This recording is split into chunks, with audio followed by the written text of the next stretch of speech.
আসসালামু আলাইকুম। সবাই কেমন আছেন? আশা করি সবাই ভালো আছেন। আজ আপনাদের জন্য নিয়ে এসেছি গল্পের দ্বিতীয় পর্ব। আশা করি গল্পটি আপনাদের ভালো লাগবে। তাহলে চলুন শুরু করা যাক। তাই কথা না বাড়িয়ে খাটের এক কোণে শুয়ে পড়ে। হঠাৎ মাইশা কেঁদে ওঠে। আমি ওকে কোলে নিয়ে রুমের মধ্যে হাঁটছি। হঠাৎ ফাহিম বলে, চোখের সামনে প্রাক্তনকে তার বউয়ের সাথে দেখে তোমার বুঝি খুব কষ্ট হচ্ছে? আচমকা এই কথা শুনে আমি দাঁড়িয়ে পড়ি। ব্যাপারটা কি হলো? আমি মনে মনে বলি, চোখের সামনে প্রাক্তনকে তার বউয়ের সাথে দেখলে অবশ্যই কষ্ট হয়। কথাটা উনি ভুল বলেনি, তবে উনি কি করে নিশ্চিত হলো নীলের সাথে আমার সম্পর্ক ছিল? আমি কিছু বলে ওঠার আগেই ফাহিম আবার বলে, আমি বুঝি প্রিয় মানুষকে হারানোর কতটা কষ্ট। তাই তোমার কষ্ট কিছুটা দূর করার জন্য তাকে তোমার চোখের সামনে থেকে সরিয়ে দেওয়ার ব্যবস্থা করছি।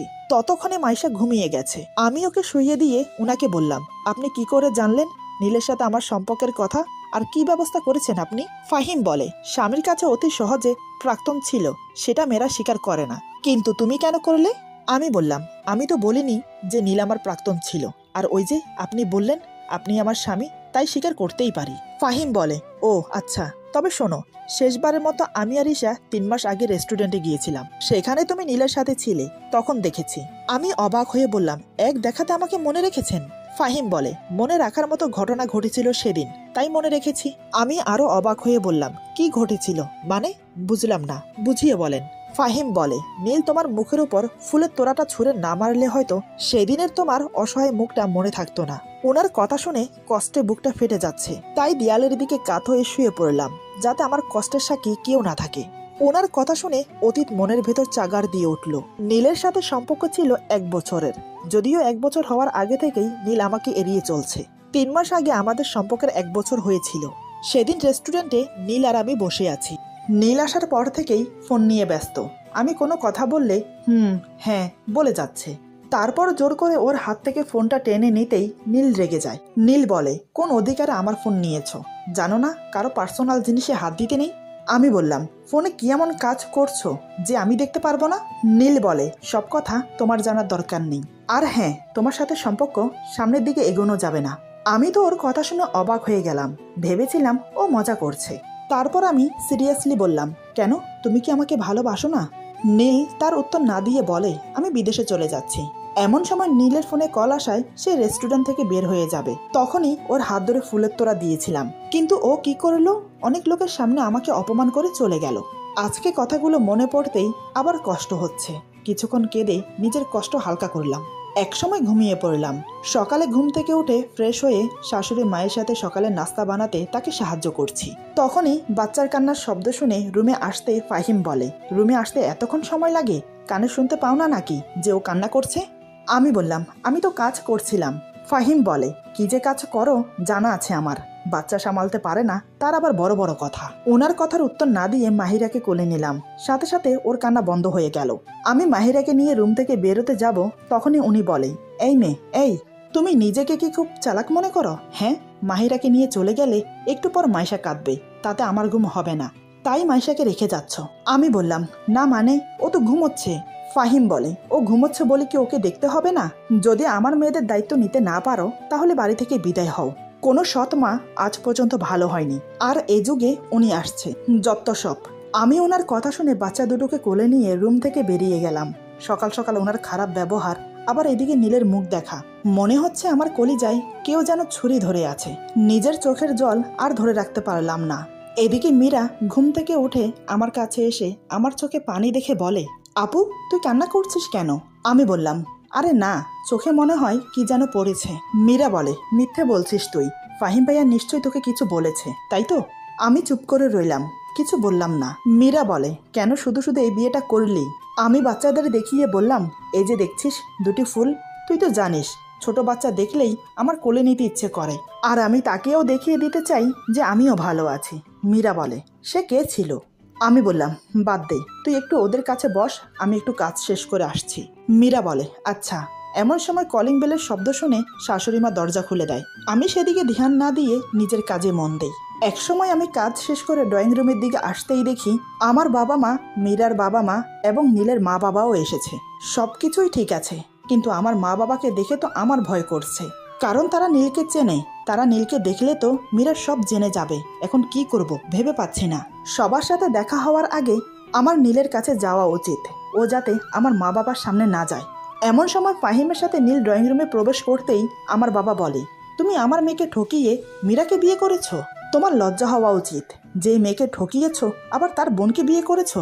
তোমার বাবা মাকে দেখে তো মনে হয় ভদ্রলোক, কিন্তু ছেলেকে ঠিকমতো শিক্ষা দিতে পারেনি। বাবার কথা শুনে মীরার মা অবাক হয়ে বলে, এসব কি বলছেন? এই ছেলের সাথে ইবার সম্পর্ক ছিল? বাবা বলে, হ্যাঁ, ইবা আমাদের কাছ থেকে কখনো কোনো কিছু লুকিয়ে রাখেনি। ওদের সম্পর্কের কথা জানানোর পর আমি ছেলেটার ব্যাপারে খোঁজ খবর নেই, সব ভালো শুনি। তারপর বিয়ের ব্যাপারে কথা বলার জন্য পরিবারের কাছে যাব, তখনই ইভা জানায় ও নীলকে বিয়ে করবে না। তখন বুঝতে না পারলেও এখন বিয়ে না করার কারণ বুঝলাম। তোমার মতো ছেলেকে বিয়ে না করে ভালোই করেছে আমার মেয়ে। নীলের বাবা মা আমার বাবার কথা শুনে মাথা নিচু করে দাঁড়িয়ে আছে। কি বলবে, তারা কোনো ভাষা খুঁজে পাচ্ছে না। মীরার বাবা বলে, ছি ছি ছি, তোমাকে আমার মেয়ের জামাই ভাবতেও লজ্জা করছে। ফাহিম বলে, আঙ্কেল, যা হবার হয়ে গেছে, এখন ওদের বিয়ে মেনে নেন, ওরা সুখী হবে। মীরার বাবা বলে, অসম্ভব। যে ছেলে ইভার ভালোবাসার মূল্য দেয়নি, ও কি করে সংসারের মূল্য দেবে? ফাহিম বলে, দেখুন আঙ্কেল, নীলের অতীত ইভা আর বর্তমান মীরা। অতীতের কথা ভেবে বর্তমান নষ্ট করা ঠিক না। আর হ্যাঁ, এখন এবার বিয়ে হয়ে গেছে, ও কিন্তু নীলের জন্য বসে থাকেনি।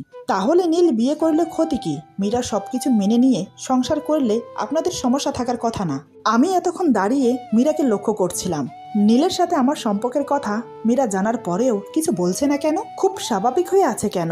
আমি মীরার পাশে গিয়ে দাঁড়িয়ে বললাম, আমার সাথে একটু এদিকে আয় তো। মীরা বলে, কেন? আমি বললাম, আগে আয়, তারপর বলছি। তারপর মীরাকে নিয়ে আমার রুমে এসে জিজ্ঞেস করলাম, নীলের সাথে কি তুই সংসার করতে চাস? মীরা বলে, হ্যাঁ চাই, ওকে আমি ভালোবাসি। আমি বললাম, আমার সাথে নীলের সম্পর্ক ছিল, সেটা তোকে বলে তোদের মধ্যে কোনো ঝামেলা করতে চাইনি। আমি জানতাম না আজ বাবা মা আসবে, নয়তো কেউ জানতো না আমাদের সম্পর্কের কথা। কিন্তু তুই বিশ্বাস কর, নীল তোকে সত্যিই ভালোবাসে। হঠাৎ মীরা আমাকে চমকে দিয়ে বলে, আমি তো আগে থেকেই জানতাম তোদের সম্পর্কের কথা। ওর কথা শুনে আমি যেন আসমান থেকে পড়লাম। কি বলছে ও? আমি অবাক হয়ে বললাম, কি, তুই আগে থেকে জানিস? মীরা বলে, না মানে ওই আর কি। আমি বললাম, মীরা, তুই সত্যি কথা বলতো, তুই আমাদের সম্পর্কের কথা জানিস? আমার কথা শুনে মীরা চেঁচিয়ে বলে, হ্যাঁ হ্যাঁ জানতাম, তোর সাথে নীলের সম্পর্ক ছিল। নীলকে একদিন কলেজে দেখেছি, তারপর থেকে ওকে ভালো লাগতে শুরু করে।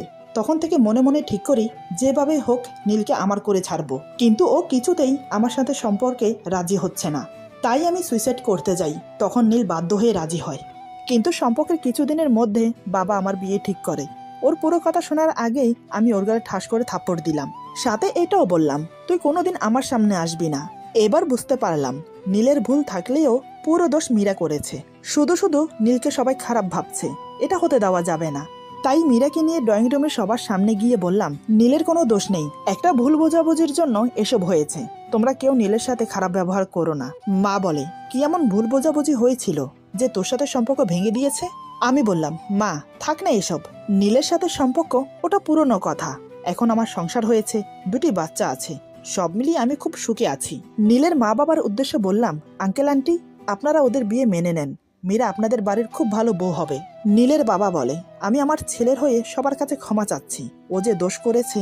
আমি বললাম, ব্যাস, আর কিছু বলতে হবে না, কারোর কোনো দোষ নেই, সব ভাগ্যের দোষ। মীরার বাবা বলে, আচ্ছা মা, তোর কথা মেনে নিয়ে ওদের বিয়ে মেনে নিলাম। তারপর সবাই চা নাস্তা করে চলে যাচ্ছে, ঠিক তখনই নীল আমাকে ডেকেছিল। কিন্তু আমি কথা না বলে নিজের রুমে এসে খুব কাঁদলাম। কেন মীরা আমার ভালোবাসার মানুষকে কেড়ে নিল? ওর কি ক্ষতি করেছিলাম আমি? ও আমার সাথে এমন করলো কেন? মীরার কথাগুলো এখনো আমার কানে বাজছে। খুব কষ্ট হচ্ছে, নিজের আপন মানুষ এভাবে ঠকালো। এমন সময় আমার কাঁধে কারোর হাত রাখার অনুভূতি পেয়ে পেছনে তাকিয়ে দেখলাম, দেখি উনি বাচ্চাদের কোলে নিয়ে দাঁড়িয়ে আছে। ফাহিম বলে, যা হবার হয়ে গেছে, এখন থেকে তুমি নতুন জীবন শুরু করবে, 2টি মেয়ের মা তুমি, সেটা ভুলে যেও না। এই বলে মাহিরা মাইশাকে আমার কোলে দিয়ে চলে গেল। আমি মেয়েদের কপালে চুমো দিয়ে আমার বুকের সাথে জাপটে ধরলাম। সত্যি বলতে বাচ্চাগুলো বুকে আসতেই সব দুঃখ কষ্ট যেন এক নিমেষেই উধাও হয়ে গেল। সারাদিন বাচ্চাদের নিয়ে আর শাশুড়ি মায়ের সাথে আড্ডা দিয়ে কাটলো। রাতের দিকে উনি অফিস থেকে ফিরলে সবাই একসাথে বসে ডিনার করে নিলাম। মা খাওয়া দাওয়া করে নিজের রুমে চলে গেল। আমি বাচ্চাদের ঘুম পাড়াতে ব্যস্ত হয়ে পড়লাম। ফাহিম বারান্দায় দাঁড়িয়ে আছে। একসময় বাচ্চাদের ঘুম পাড়িয়ে আমিও বারান্দায় গেলাম। বারান্দায় গিয়ে দেখি উনি সিগারেট খাচ্ছে। এই দুদিনে ওনাকে দেখে এটা বুঝলাম উনি খুব সিগারেট খায়। আমি বললাম, একটার পর একটা সিগারেট খেয়ে কি নিজেকে মহাপুরুষ মনে করেন? ঘরে 2টি বাচ্চা আছে, সেদিকে কোনো খেয়াল নেই। ফাহিম বারান্দায় দাঁড়িয়ে সিগারেট টেনে যাচ্ছে।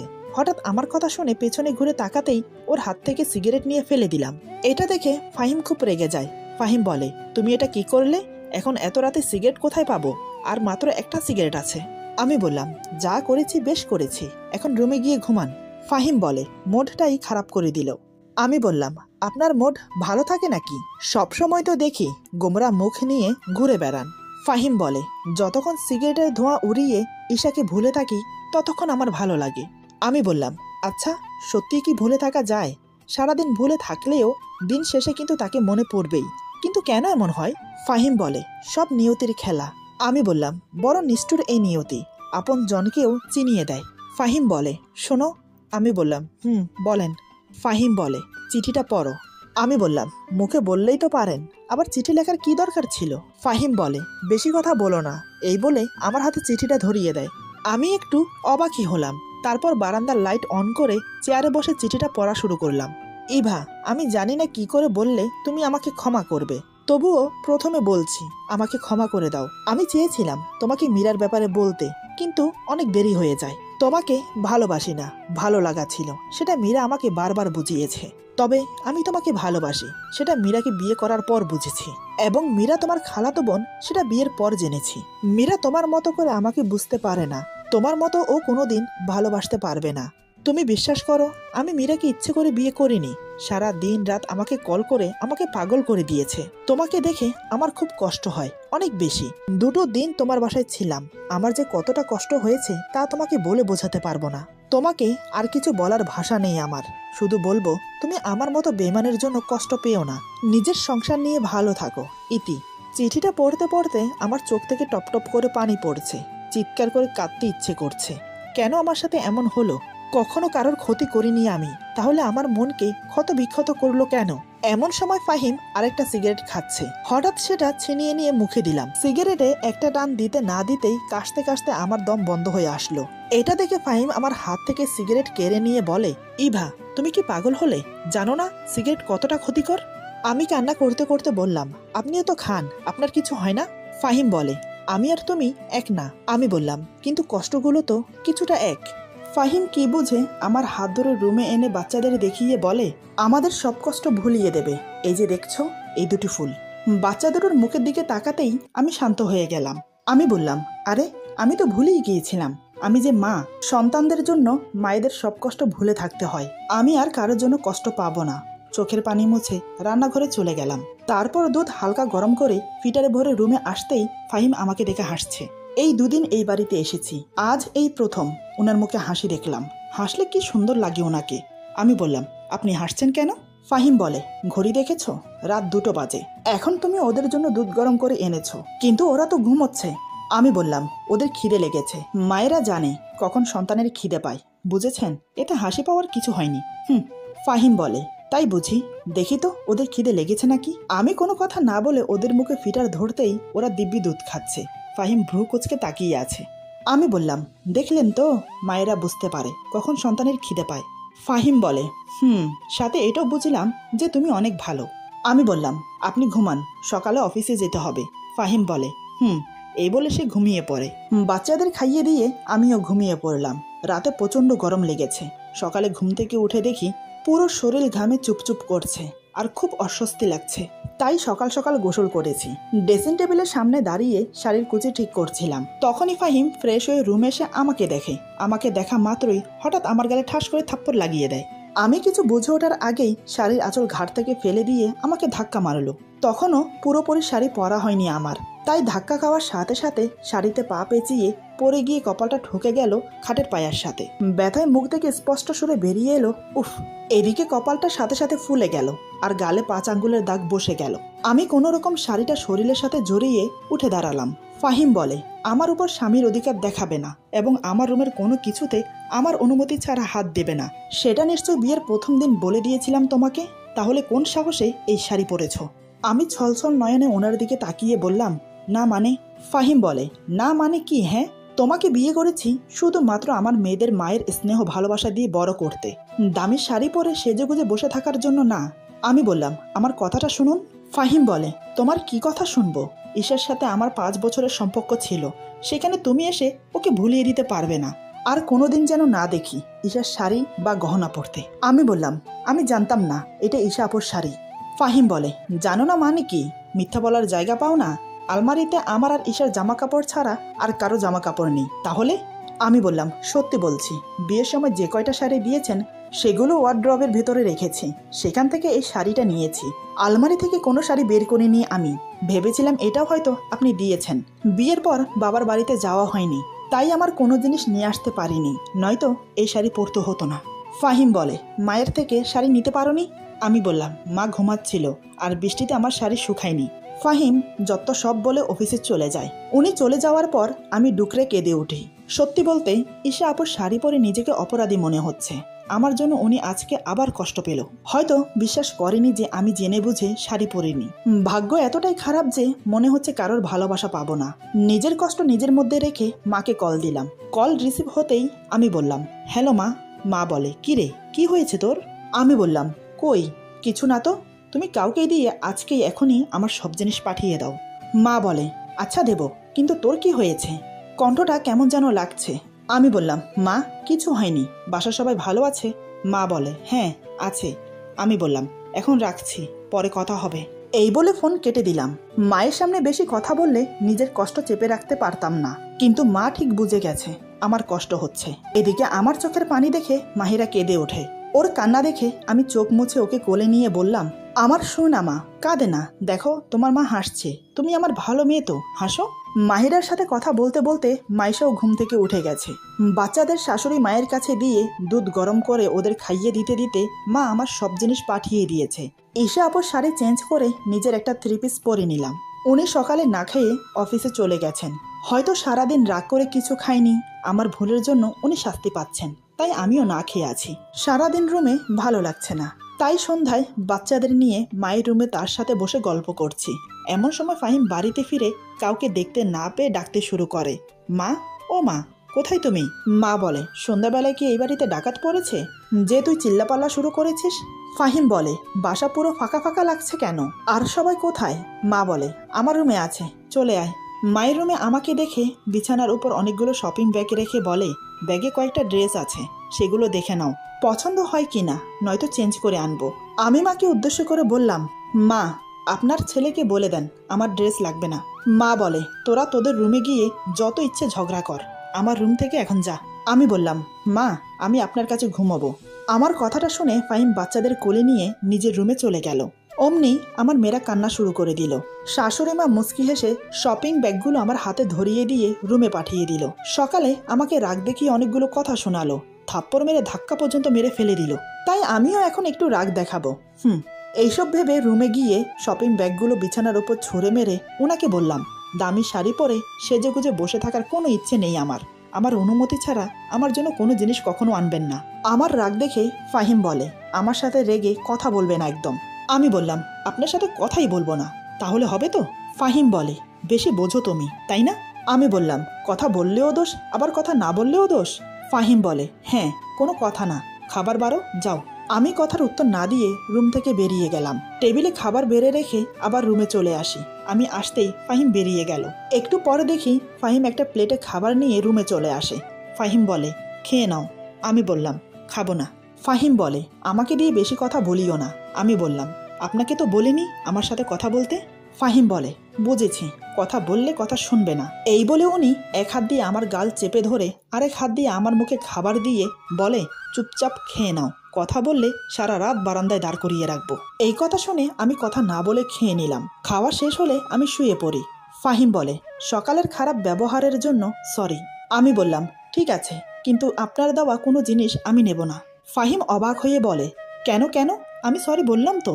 আমি বললাম, যেদিন আপনি নিজে থেকে ভালোবেসে জিনিস দেবেন, আপনার উপর আমার অধিকার থাকবে, সেই দিন আপনার দেওয়া জিনিসগুলো নেব। আমার কথা শুনে ফাহিম কিছু না বলে মুখ ঘুরিয়ে নিল। আমার কথাগুলো হয়তো কখনো সত্যি হবে না, তাই হয়তো কোনো উত্তর দিতে পারিনি। আমি আর কোনো কথা বাড়ালাম না, চুপচাপ ঘুমানোর চেষ্টা করলাম। একসময় ঘুমিয়ে পড়লাম।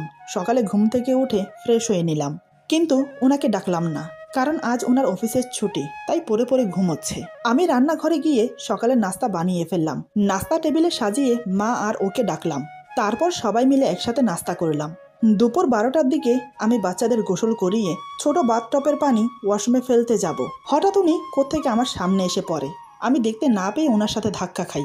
যেহেতু বাথটবের পানি ফুল ছিল তাই আমি সামলাতে পারিনি, আমার হাত ফসকে পড়ে যায়। আমিও টাল সামালতে না পেরে পড়ে যেতে চাইলে উনি হাত ধরে ফেলে, কিন্তু শেষ রক্ষা হলো না। উনিও সেই পানিতে পা পিছলে আমাকে নিয়ে মেঝেতে পড়ে যায়। আসলে বাথটবে সাবান আর তেল মিশ্রিত পানি ছিল, যেটা মেঝেতে পড়ে পিচ্ছিল হয়ে গেছে। উনি আমাকে নিয়ে পড়ার সাথে সাথে আমরা একে অপরকে জড়িয়ে ধরি। ঠিক সেই মুহূর্তে ওনার ঠোঁট ছুঁয়ে যায় আমার ঠোঁটে। তখনই আমি শিহরিত হয়ে উঠি।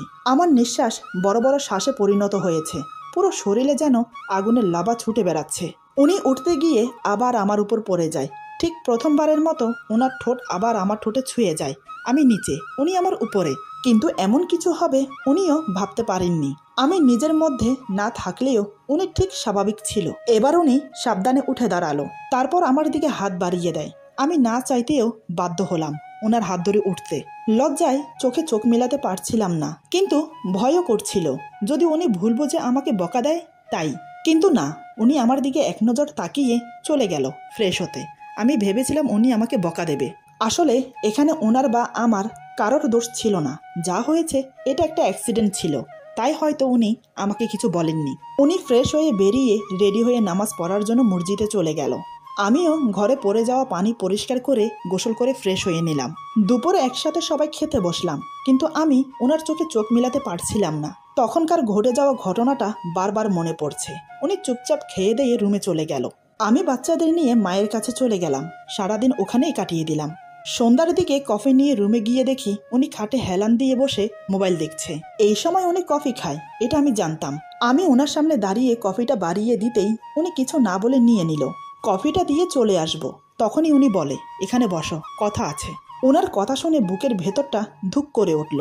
না জানি কি বলার জন্য বসতে বলছে। আমি খাটের এক কোণে গুটিসুটি মেরে বসলাম।